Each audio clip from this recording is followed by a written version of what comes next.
Hello everyone! Today we're going to be using a flat paper and creating the illusion of depth. What you will need is one piece of blank paper, scissors, something to write or add color with. I usually start with a pencil, and if you have markers, colored pencils, or crayons. And you also can use some glue if you have it as well. In our art today, we're going to be breaking up our picture into the foreground, middle ground, and background. So in the foreground, we have items that are closest to us and the largest. In the middle ground, we have some items that are still visible, but they're going to be smaller than our items in the front. And then we got our background as well, which is going to be the farthest layer and the smallest items. So here's an example of one that I've made in the past. It looks flat, but we've got 3 separate layers. Another example here where we've got foreground, middle ground, and background. So we will talk about how to create those layers and why it's so important to distinguish the difference. Here's one more example. We've got the waves with our surfer in the middle ground. Our background has some clouds and a sun, and our foreground has some items on a beach.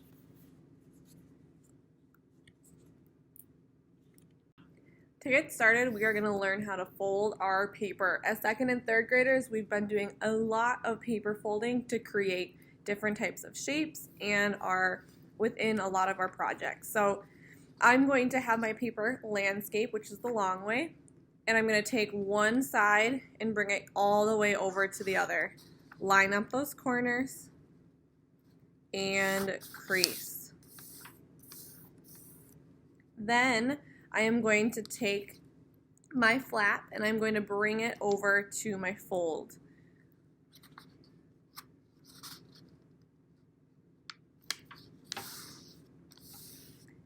I am then going to repeat that with the rest of my paper, but I'm going to fold it under.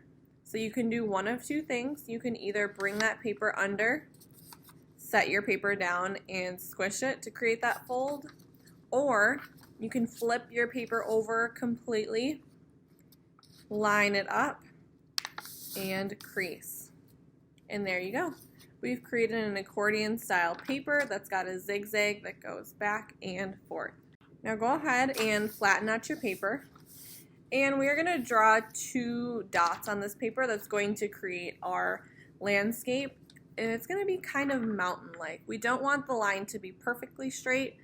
So start on your left side of your paper and create a little polka dot near the top. Then over onto the right side, we want a dot that is very close to the bottom, maybe about 2 or 3 finger lengths. And I'm going to make another dot. Now I want to connect those with my pencil.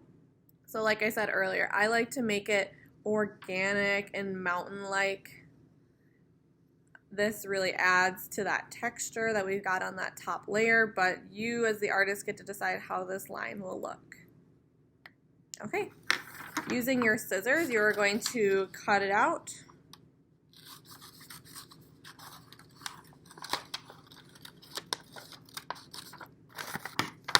And there we go. You can just put your scraps off to the side, and now you've got your paper. Now let's go ahead and look at our paper together. I'm going to open it back up, and we have that nice organic bumpy line that we created, and that's going to be our hills in our winter landscape. So we've got our foreground, which is our piece that is closest to us, our middle ground, which is our medium or middle level, and then we've got our background, which is going to be the farthest away from us. When creating a winter landscape, we want to think about things that would be in winter. So I'm going to start with some pine trees that are going to line my middle ground. And we want to think about how our items get smaller as they go back in our layers. They also go back into space, and that makes our depth or illusion.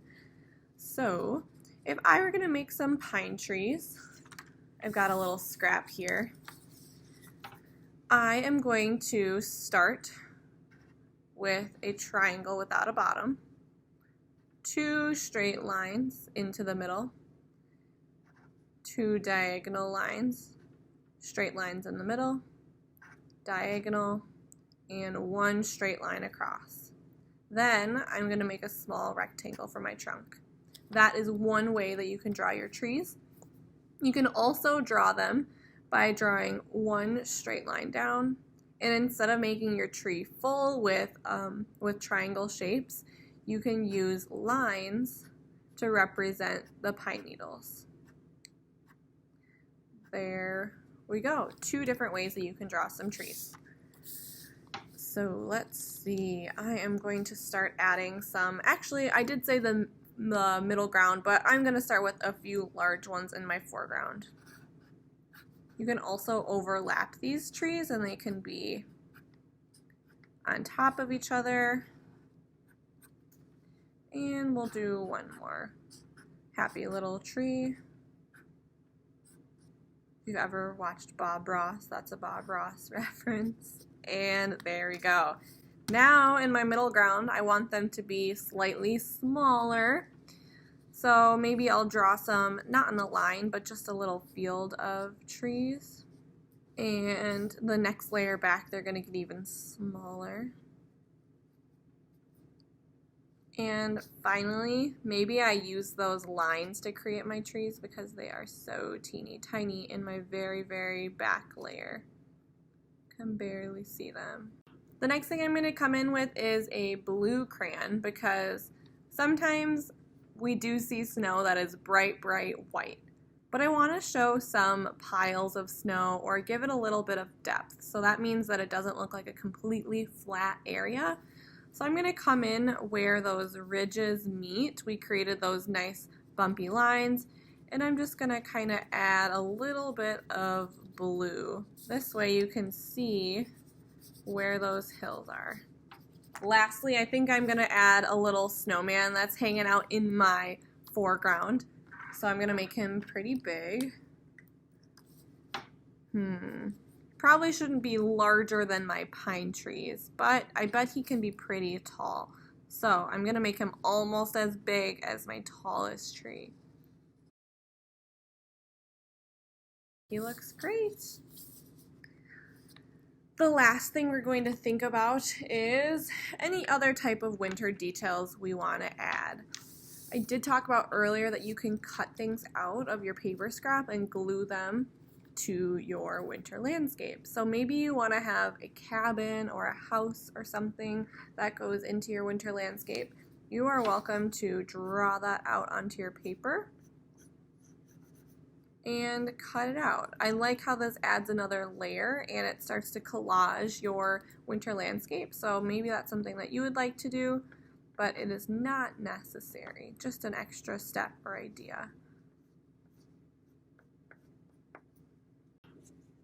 And there we have it. My winter landscape is complete. We've got nice layers that have items that get smaller as they go back. I decided to add that little cabin that I cut out of paper, my snowman, but you as the artist get to decide what you want to put in your winter landscape. If you want to add a sky to your winter landscape, we have some scraps that we cut out from the very beginning. So using your glue stick, you can glue that scrap of paper to the back layer of your background. Let me show you what that looks like really quick. Put a little bit of glue, and then you would tack down just like so. And then that can turn into the sky. Maybe I have some clouds.